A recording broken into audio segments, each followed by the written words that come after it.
Kita dimeteraikan. Kitab suci dalam Efesus 1 ayat 13 menyatakan bahwa kita dimeteraikan. Apakah artinya? Ini bukan seal pengaman, saudara-saudaraku, ya. Karena bahasa Inggris kata meterai itu adalah seal. Kita diberi seal, ya. Kita diberi seal. Seal pengaman itu apa contohnya, saudara-saudaraku? Ini seal pengaman. Oh, ini dulu ayatnya dibaca dulu ya. Di dalam dia pula, kamu yang mendengar firman kebenaran, yaitu Injil keselamatanmu, di dalam dia pula, karena percaya, kamu telah dimeteraikan. You have been sealed. You have been sealed. Ya, kamu telah dimeteraikan. You have been sealed, dimeteraikan dengan Roh Kudus yang telah dijanjikan itu. Jadi ini bukan seal pengaman ya, dimeteraikan tuh bahasa Inggrisnya di seal. Nah, seal pengaman tuh contohnya apa? Ini. Kalau ada bocor di genteng gitu ya, di talang gitu ya, ada seal. Ini seal pengaman nih untuk penahan bocor. Atau ini karet untuk pipa ya, untuk gas gitu ya, karet seal. Ini seal juga. Ini bukan seal yang semacam ini yang dimaksud, bukan ya, tapi seal yang seperti ini seal ini ya, wax seal. Jadi kalau saudara punya surat ya, kemudian bungkusannya itu kemudian dipakai wax seal ini, artinya orang nggak boleh membuka surat ini. Ini surat adalah surat yang resmi, harus tertuju kepada tujuan, gitu ya.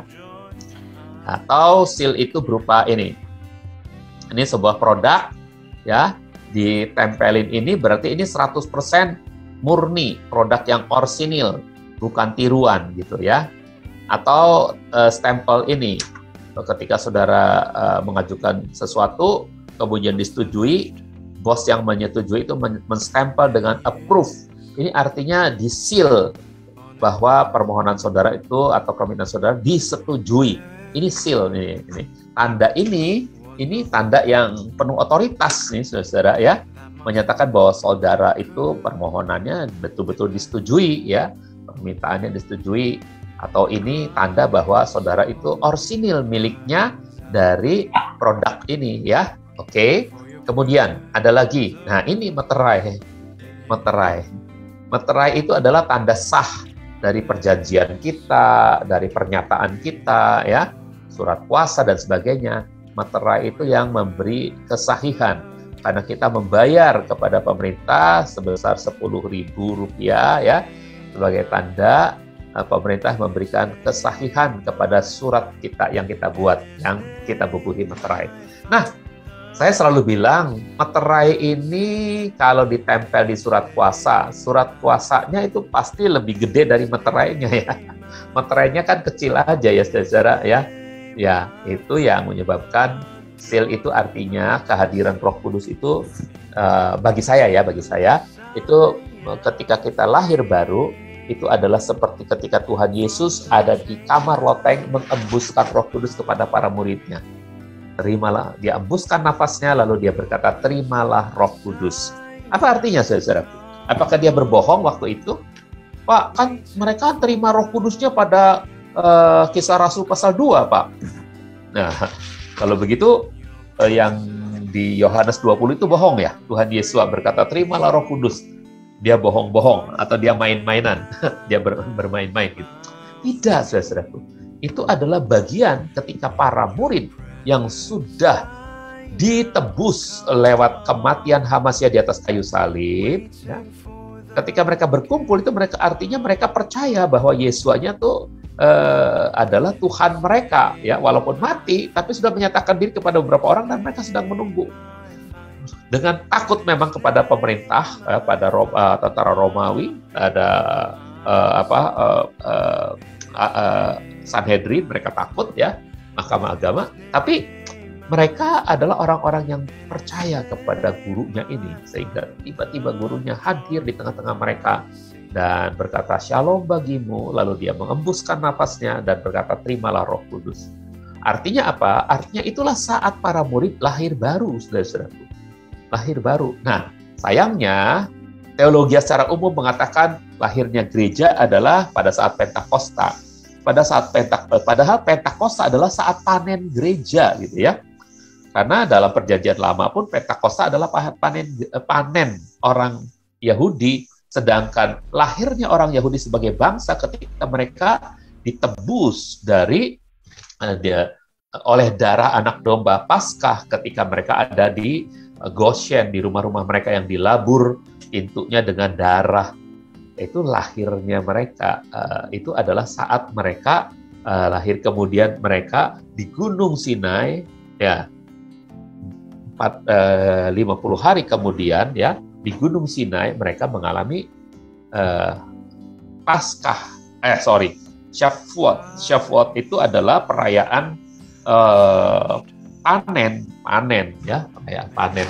Dan panen itu adalah sebuah kemenangan besar. Karena kenapa bisa panen? Karena memang berkat Tuhan menyertai mereka. Artinya apa? Terjadi kepenuhan sukacita di dalam mereka. Begitulah Pentakosta pada Kisah pasal 2. Kepenuhan Roh Kudus, tapi di dalam Yohanes 20 itu hanya kehadiran Roh Kudus, pemeteraian Roh Kudus. Nah, jadi saya sangat percaya pemeteraian itu terjadi pada Yohanes 20, saudara ya. Ini pemeteraian. Sedangkan Pentakosta adalah kepenuhan. Bagi yang belum pernah penuh, itu adalah baptisan pertama kali. Baptisan itu artinya dilingkupi, ya, diselamkan pertama kali. Nah, kalau saya memberi perumpamaan itu, waktu Tuhan berkata terimalah Roh Kudus itu seperti botol apa yang diberi sedikit air itu.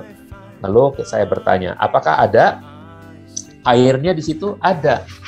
Ya, ada Roh Kudusnya, ada. Tapi cuma dalam takaran yang kecil. Oh, Roh Kudus kok bisa pakai takaran-takaran? Justru itulah hebatnya Tuhan kita, saudaraku. Bapa, Putra, dan Roh. Karena Roh ini yang bisa berdiam di dalam kita. Bayangkan. Coba ya, kemarin saya khotbah begini. Bayangkan, saudara-saudara. Kalau tubuh kemuliaan Yesua yang dibagi-bagi kepada para muridnya, bisa nggak?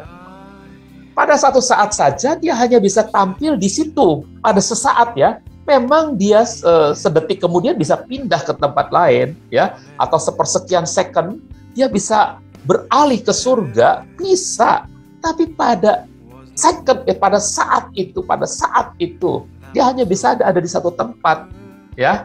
Jadi waktu dia ada di kamar loteng itu, dia tidak ada di, misalnya ini kamar lotengnya Yerusalem, dia tidak ada di Samaria, dia tidak ada di Galilea, di Nazaret, tidak ada, saudaraku. Walaupun dengan tubuh kemuliaan, jelas nggak? Artinya tubuh kemuliaan itu harus pulang kembali ke surga, dan yang harus datang ke setiap orang percaya adalah Roh Kudus. Sebab roh itu seperti udara, seperti angin. Dia bisa ada di setiap paru-paru manusia. Roh Kudus bisa ada di setiap hati anak-anak murid-murid Tuhan Yesua. Ngerti ya, saudara? Sama seperti udara itu bisa ada dalam ban mobil. Ya, kan dibagi-bagi kan? Ban mobil saya ada 4. Ada udaranya. Ban mobil Pak Gersom yang ada di Cibinong ada 4 juga. Ada udaranya. Sama serepnya 5 ya Pak ya. Ada udaranya di sana. Padahal udaranya ini satu kesatuan udara di seluruh dunia ini, ada udara yang besarnya. Begitupun Roh Kudus. Roh Kudus itu menguasai seluruhnya, tapi dia bisa ada di dalam setiap kita. Dan satu saat dia bisa memenuhi kita. Nah, itulah yang Kejadian pasal yang kedua. Maaf, jamnya. Oke ya. Saat lahir baru kita diciptakan dalam kebenaran dan kekudusan. Kemudian Tuhan memeteraikan kebenaran itu di dalam kita sebelum kita merusaknya dengan dosa. Jadi Tuhan memeteraikan kebenaran itu agar kita, sebetulnya mungkin terjemahannya, agar kita tidak merusaknya dengan dosa gitu ya. Tuhan memeteraikan kebenaran itu ya. Jadi kalau udah dibenarkan, kalau saudara sudah dimeteraikan, maka saudara sah benar gitu ya. Saat lahir baru itu ada tanda meterai kehadiran Roh Kudus di dalammu. Mungkin kecil sama seperti udara yang besar ini adanya di ban mobil gitu, kecil. Ya, udara yang besar ini adanya di paru-paru saudara. Ada nggak di paru-paru saudara udara? Ada, saudara, ada ya. Nah, itu dia saudara, Tuhan kita itu, karena dia Roh Kudus juga adalah Tuhan kita, maka dia bisa berada bersama dengan kita. Bayangkan kalau Tuhan cuma Bapa dan Putra aja, nggak bisa dia berada di dalam kita, saudara. Tetapi ketika dia adalah roh, maka dia bisa berdiam di dalam kita. Oke, nah, jadi kita disil, kita dimeteraikan, kita disahkan, kita diberi tanda bahwa kita adalah orang-orang yang telah diselamatkan, orang-orang yang jadi orang ciptaan baru, orang-orang yang disebut anak-anak Bapa Yahweh gitu ya. Jadi diberi tanda, dimeteraikan ya, sebelum kita kemudian mengotorinya lagi dengan dosa mungkin ya. Memang masih mungkin untuk berdosa tuh, ini saudara. Coba ya. Jadi dalam pelajaran ini dikatakan memang masih mungkin untuk berdosa, namun kita tidak kehilangan dan mendapatkannya kembali kebenaran kita setiap kali kita berdosa dan bertobat. Waktu kita berdosa, kita kehilangan keselamatan kita. Kita kehilangan meterainya. Seperti Daud berkata, jangan cabut rohmu daripadaku. Itu zaman Daud adalah belum saatnya Roh Kudus itu termeterai. Karena kapan Roh Kudus itu termeterai? Ketika penebusannya sudah terjadi. Tebusan sudah terjadi, uang muka sudah dibayar, maka meterainya itu dibubuhkan di sana gitu, saudara ya. Tebusan di atas kayu salib sudah terjadi, meterainya dibubuhkan. Baru Daud itu diselamatkan. Jadi pada zaman dahulu itu Roh Kudus bukan berdiam, tapi baru ya memimpinlah. Makanya Daud itu mengatakan jangan ambil rohmu gitu. Ya, untuk orang-orang tertentu Roh Kudus memimpin gitu ya. Nah, sekarang saudara coba lihat. Memang masih mungkin untuk berdosa, namun kita tidak kehilangan dan mendapatkan kembali kebenaran. Jadi jangan pernah berpikir hari ini saya berdosa, berarti hari ini saya kehilangan keselamatan. Besok ntar malam saya mau minta ampun lagi, ntar malam datang lagi tuh keselamatan sama diri saya. Tidak, saudara.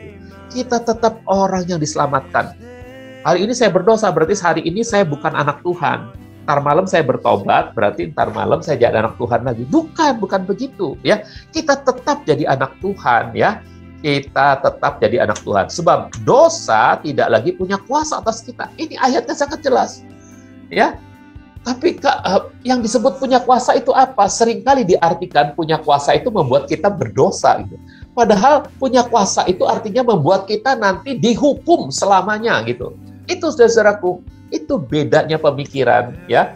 Ketika ada orang yang berkata bahwa dosa ini tidak berkuasa lagi pada kita, sehingga kita tidak berbuat dosa.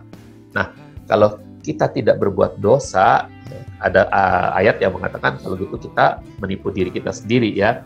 Tapi juga ada bilang siapa yang lahir dari roh, dia tidak berbuat dosa. Nah, itu adalah soal minatnya, itu adalah soal seharusnya seperti itu. Itu adalah soal gaya hidupnya. Ya, karena kita sudah dikuduskan. Kita hidup dalam gaya hidup kekudusan. Seharusnya kita tidak berbuat dosa. Namun jika kita berdosa juga, ini ada ayatnya nih, coba kita baca ya. Dosa tidak lagi punya kuasa atas kita. 1 Yohanes 2 ayat 1. Hai anak-anakku, aku menuliskan hal ini kepadamu supaya kamu tidak berdosa. Lihat ya. Ayatnya jelas nih, saudara. Namun jika seseorang berdosa, kita memiliki pembela yang adil di hadapan Bapa, yaitu Yesua HaMasiah.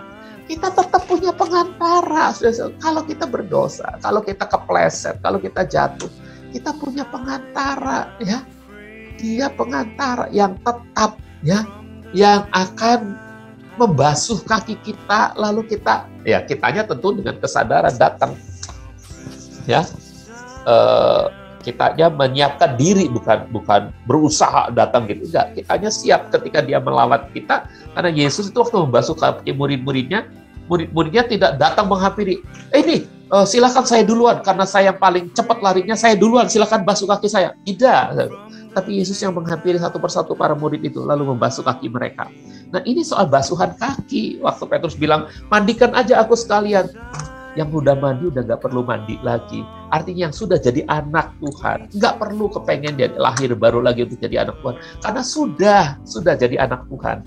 Nah, sekarang persoalannya adalah dosa yang kamu pernah lakukan itu jangan sampai berkuasa atasmu. Aku bereskan lagi ya, aku basuh ya. Nah, dia basuh. Makanya kita nyanyi, basuh aku di dalam darahmu. Basuh aku, pembasuhan ya. Roma 6 ayat 14 itu dosa nggak berkuasa lagi. Ayat 14. Karena dosa tidak punya kuasa lagi atas kamu, sebab kamu tidak berada di bawah Torah, tetapi di bawah anugerah. Ayat 6b, sebab kita tahu bahwa manusia lama kita telah disalibkan bersama Dia, supaya tubuh dosa kita tidak berdaya lagi, sehingga kita tidak lagi menghamba kepada dosa. Nah, artinya saudara-saudaraku, kalaupun kita berbuat dosa, ya, ketika sudah lahir baru, kita kepleset, jatuh, berdosa, itu bukan berarti dosa berkuasa, ya. Dosa berkuasa itu kalau dia sampai bisa melakukan tuntutan dan membuat kita dihukum di dalam neraka, itu namanya dosa berkuasa. Tapi dosa sudah nggak berkuasa lagi, artinya kita itu punya pengantara yang akan membuat kita selalu dibebaskan. Wah, kalau gitu enak dong jadi orang Kristen, bisa berdosa terus-menerus.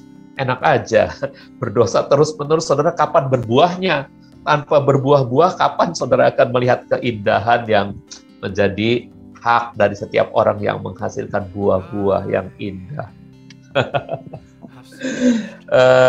Kalau saya masih berpikir soal pahala, saudaraku, itu adalah sesuatu dari buah-buah kita nanti, ya. Kita akan nikmati. Wah, tapi kadang-kadang kalau berpikir seperti itu juga kadang-kadang ada orang yang mengkritisi juga, ada pemikiran juga, Pak, nanti di surga ada perbedaan lagi, Pak. Tapi ya memang Tuhan mengatakan begitu, kok ada strata, ya nggak tahu sih bagaimana ya. Sama ketika Tuhan di bumi ini, kok murid-muridnya ada strata juga ya. Ada 3 yang paling bisa, ada 1 yang paling saya disayangi, ada 3 murid utama dan 12 murid, kemudian 70 murid, dan 500 murid. Ya, kita nggak tahu lah, saudara-saudara. Oke, nanti aja di sana ya, soal itu. Oke, yuk kita lihat sekarang. Apa yang telah Yesus lakukan bagi kita? Teguh selamanya, Efesus 2 ayat 24. Ya, Efesus 2 ayat 24. Supaya kamu mengenakan manusia baru yang telah diciptakan dalam kebenaran dan kekudusan yang sesungguhnya. Jadi ini selamanya, saudaraku, teguh. Kita sudah pakai manusia baru, itu teguh selamanya. Kalau kakinya kena debu, itu tinggal dicuci aja, saudaraku, ya. Oke. Jadi Yesus berseru, tetelestai, sudah selesai. Kapan sih itu selesainya? Waktu dia mengerjakannya di atas kayu salib. Kita tidak diperdamaikan dengan Elohim menurut perbuatan-perbuatan baik atau performa spiritual kita, melainkan menurut apa yang Yesus telah selesaikan di Kalvari.